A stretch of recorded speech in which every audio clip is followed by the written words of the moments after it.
Hello everyone, this is Voudoun from Game Story Life, and I'm here with Monster Loves You. Now I know this has been out for about a year now, but it's been sitting on my wish list for a while, and so I was searching for something different to do yesterday afternoon, so I picked this up. So what we can see here around the outside are all the achievements I've picked up from earlier playthroughs. We have the credits here in the bottom right, and these have been around now for since '99, I think. So they're still going strong as well. In the settings, we can tell a bit about the nature of the game by the fact there are so few options. They're not needed, so you needn't worry about that. Key one here is reset monster. So if you make a bad choice, you can come back in and reset your monster easily. So let's do that. We'll start from scratch so you can see what it's all about. So I'm not going to play this for long. You're going to see everything you need to see in a relatively short period of time. So let's get stuck in. So as you can see here straight away, Monster Loves You is a kind of a choose your own adventure story, and it's interesting to see these come through again because I played a lot of these when I was a kid, and in fact I've got one with me here called Have Your Own Extraterrestrial Adventure, called by Douglas Hill. The title doesn't exactly trip off the tongue, but it was published in '83, and you can tell by the state of it, I'll try and get a photo up, that I've got my money's worth out of that book. You know, these were fascinating. I loved books then and still do. So it was really interesting to play almost a story in a book and be able to choose the direction of the story. And I wonder if that has kind of prepared me or kind of primed me in a way for playing role-playing games.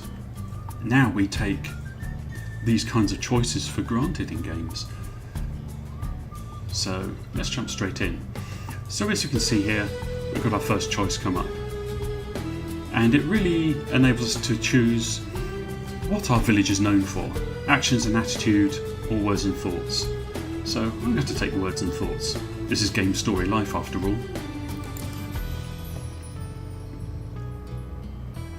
And here we have our first choice. We've just been born in this vat of slime here. We're a monster after all. And we have 3 dreams that we can choose from. And these will give us an initial boost to one of our 5 stats. So helping the sick and soothing the woeful will boost our kindness. Outsmarting everyone else will boost our cleverness. Speaking truth when others lie will boost our honesty. I don't power play this, and it doesn't seem to be much point. If you're power playing, if you're just playing through to maximise all your available stats, then really all you're doing is boosting numbers, not playing a game. The way I tend to play is to actually kind of have a character in mind and play as that character and make choices that are appropriate for that character, good and bad. And it produces, I think, much more interesting results.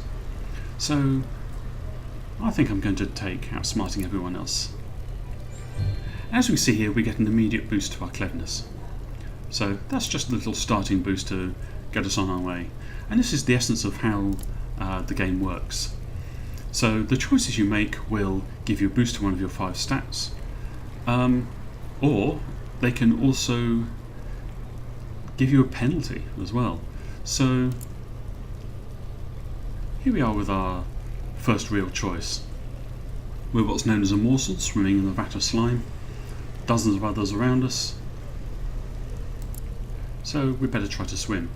And another one here has become really aggressive. It bites us straight away. So we have the choice of fleeing from it or standing up to it in some respect. So we're going to try that. And here we have 3 choices: to resist it, to outright kill it, or to unite other morsels to repel the attack. So this one is probably bullying everything else in the slime. So we're going to take revenge in the best way, unite everyone, and in doing so we get a boost to our honesty. And we beat off that more violent morsel.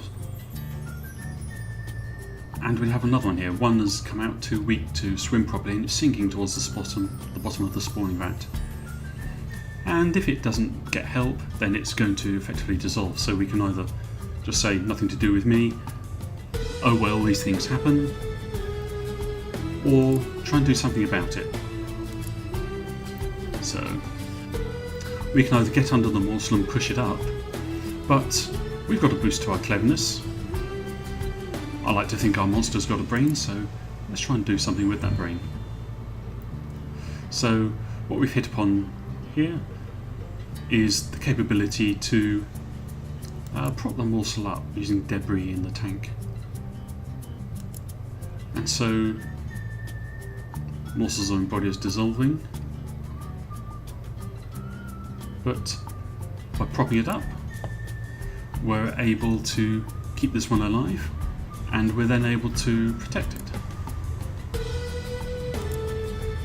And the exertion makes us weak, but when we come round, the one we protected has grown into a monsterling, which is the kind of first stage of life outside of the rat.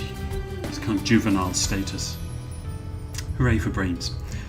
And as we can see here, it's we've got an iconographic image of a happy monster, and this is a really good way that the game uses its graphics, that it gives you easy to see or easy to understand representations of the emotion that your monster's feeling at any one time. Again here we see it again with the hooray for brains, big grin. So you're going too big for the spawning vat, and now we move on to the next stage of life and become a monsterling. So I'll take a couple of quests in here that will show you just how things work. And so in each stage you have different quests that you can take on, each of which is given a little visual representation. So you then just click on one and you proceed through it. So got one here of a monster talking.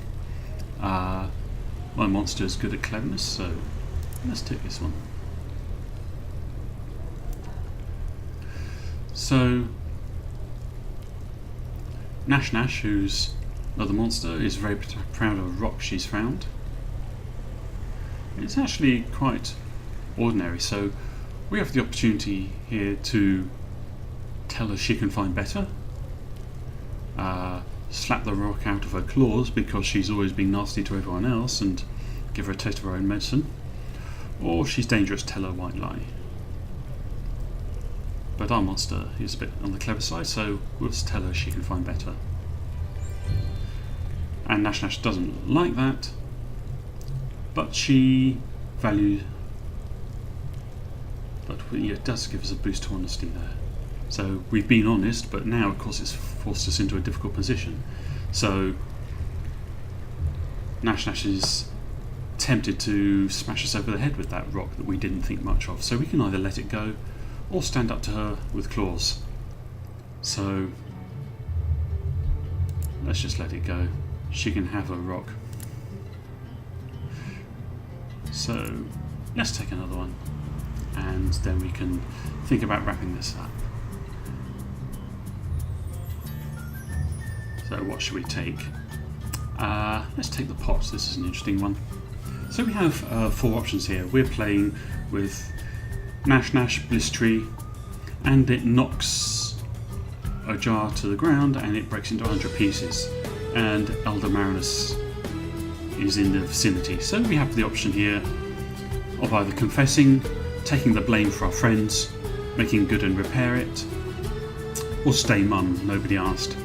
My tendency is always to make good and repair it, because if I personally make a mistake I want to put it right. But to kind of show you how things work in this game, we'll take stem, stay mum, nobody asked. Marinus is approaching, shaking her head. Looks pretty dangerous compared to us, so let's get out of there.